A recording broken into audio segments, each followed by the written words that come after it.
Ja, was so ein wunderschöner Tag. Da könnte man auch glatt auf unserem neuen CubeWorld-Server, welcher nun für jeden unter der IP-Adresse pve.qvn.tv zu erreichen ist, weiterarbeiten. Naja, wenn jemand eine Frage dazu hätte, müsste er nur unserem Discord-Link in der Beschreibung bei...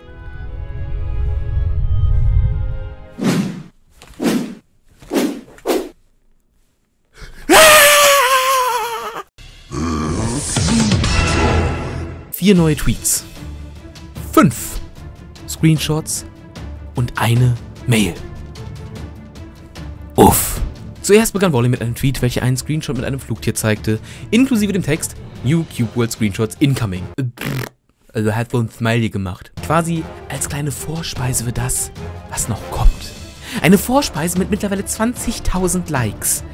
Eigentlich hat es gerade noch 19.000, aber ich gehe stark davon aus, dass dieser Post, wenn das Video draußen ist, mindestens 20.000 haben wird und spekuliere nun darauf. Weiter ging es dann mit einem Tweet, der uns über dieses neue Flugtier aufgeklärt hat. Darauf folgen mit einem Tweet, der uns ein neues Teleportations- und Wiederbelebungssystem offenbart hat, inklusive eines neuen Items und zu guter Letzt wurden wir gegnomt. Zwischendrin kam noch eine ziemlich geile Mail, welche bei mir Reaktionen wie diese hier ausgelöst hat. There will be one shared world between all players, where every player will start at a different position in...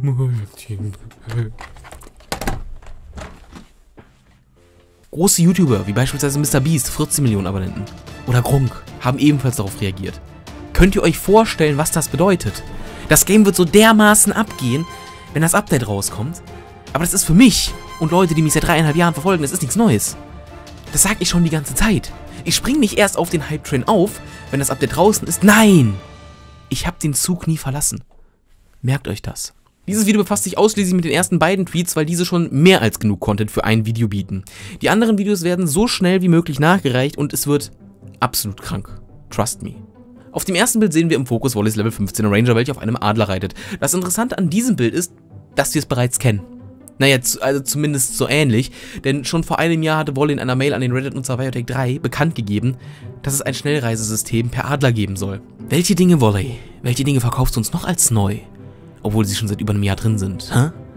Ja gut, im Prinzip ist alles, was wir jetzt so sehen, neu, weil seit 5,5 Jahren da müssen wir nicht weiter drauf eingehen. Da sich dieser Screenshot sowohl mit dem Overlay als auch mit diesem Adler deckt, sollte nun auch dem letzten Skeptiker klar sein, dass diese Mails nicht fake waren. Schön, dass das nun auch mal geklärt ist. Neben dem eigentlichen Fokus stehenden Adlerflug offenbart uns Volley hier beiläufig noch was ganz anderes, und zwar die World Generation, welche man aus dieser Perspektive wunderbar sehen kann. Insgesamt wirkt diese nämlich deutlich smoother, als sie ohnehin schon ist, was natürlich auch daran liegen könnte, dass wir hier ein neues Biom haben. Ja, tatsächlich, wir sehen ein neues Biom, und zwar die Hills. Die kennen wir bisher noch nicht so, die haben wir noch nie aus dieser Perspektive gesehen, und ich freue mich, dass wir damit endlich mal die Möglichkeit haben, was in Richtung neues Biom zu sehen. Man sieht so selten neue Biome. Teil des Bioms sind wohl auch die vielen vereinzelten Höhlen, die wir innerhalb der Berge sehen können. Und ich hoffe stark, dass man da gescheit Erze farmen kann. Denn Diamanten waren immer so scheiße selten, dass man dafür einen speziellen Seed raussuchen musste, um im Anschluss zu einer bestimmten Höhle in der Nähe zu rennen und es dann wieder und wieder und dann wieder zu machen, bis man es sich endlich leisten konnte, eines seiner 20 sonst unbrauchbaren legendären Waffen aus den Formulas zu craften. Only two Cube-Veteranen will remember. Schauen wir oben rechts auf die World Map, bemerken wir, dass wir uns wohl auf einer größeren Insel innerhalb eines Ozeans befinden. Um uns herum sind weitere kleinere Inseln. Bedeuten könnte dies, dass es aneinanderhängende Biome, wie wir sie jetzt kennen, nicht mehr geben wird und wir stattdessen einzelne große Inseln haben, welche jeweils vom Wasser abgetrennt sind. Was sich auch mit älteren Tweets jetzt im Nachhinein betrachtet absolut decken würde. Man bedenke, der Maßstab der Minimap ist 1:512. Ich weiß zwar nicht genau, wie das Ingame aussehen würde, denke aber, dass die Biome AK Inseln immer noch groß genug sein werden. Ich meine, schaut man sich Volleys Video zu der Minimap 2016 an, wo das mit diesen einzelnen Biomen in einem Ozean übrigens nochmal deutlich wird, sehen wir dort den Maßstab 1:362. Jetzt gebt euch mal, wie groß das Ingame ist. Und das ist nur eine kleine Insel, daneben ist ja nochmal eine viel fettere. Wir sehen von dieser kleinen Insel noch nicht mal das Ende.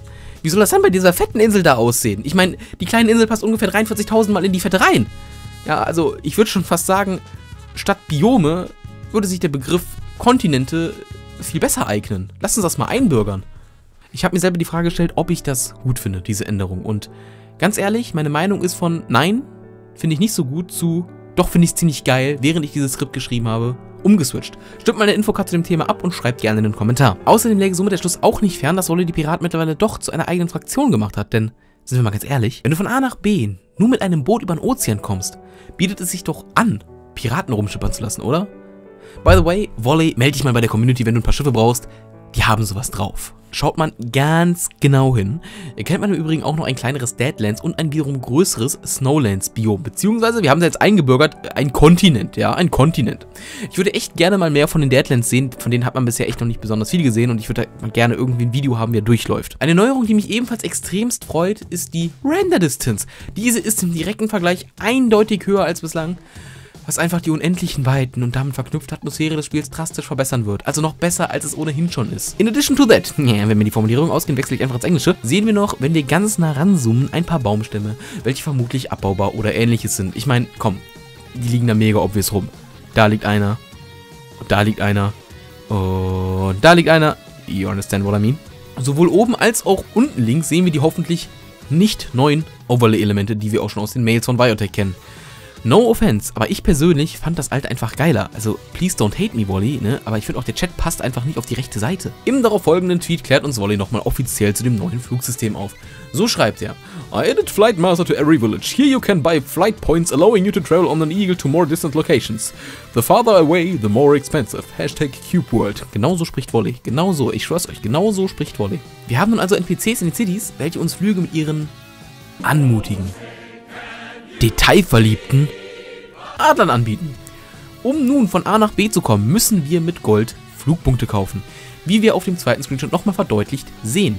Das klingt im ersten Moment ein wenig komisch, als ob man eine eigene Währung dafür kaufen müsste. Gemeint ist aber, dass man lediglich für die Reise selbst zahlt. Da man hier so wunderbar die World Map sieht, bleiben wir doch ganz kurz bei diesem Screenshot und gehen weiter darauf ein. Bei den Kreuzen, die wir hier sehen, handelt es sich nicht um verborgene Schätze, wie bei dem Brettspiel in Staffel 1 des SpongeBob Episode 17a von 2002. Nein, dies sind einfach andere Ziele, die wir mit unserem anmutigen Adler erreichen können. Jetzt könnte natürlich der ein oder andere schreien: Aber das ist ja kacke, dann muss er ja gar nicht mehr selber reisen und fliegt nur noch durch die Gegend. Aber ich glaube, da kann ich euch beruhigen, denn wie man sieht, kosten 11 Kilometer 134 Gold. Und ich glaube nicht, dass das gerade wenig ist. Zumindest ist es momentan nicht gerade wenig. Die zu fliegende Strecke scheint übrigens gestrichelt auf der Karte markiert zu werden. Den Füchsen unter euch wird aufgefallen sein, dass dieser Screenshot, obwohl er später kam, früher gemacht wurde. Da Volley hier noch 712 Gold besitzt und im ersten Tweet lediglich 578. 712 minus 134? Quick Math! Und außerdem ist hier 10:15 Uhr und da 10:18 Uhr. Macht Sinn, oder? Des Weiteren sehen wir auf unserem neuen Hills-Biom immer mal wieder so kleine Punkte mit einer leichten weißen Kontur. Was hat es damit auf sich?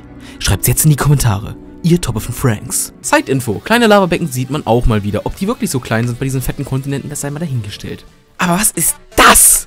Eine Schwäche im Overlay? Zoomt man unten links ganz nah an den R-Knopf, sieht man, dass eines der Flugpoint-Kreuze besagten R-Knopf überlappen.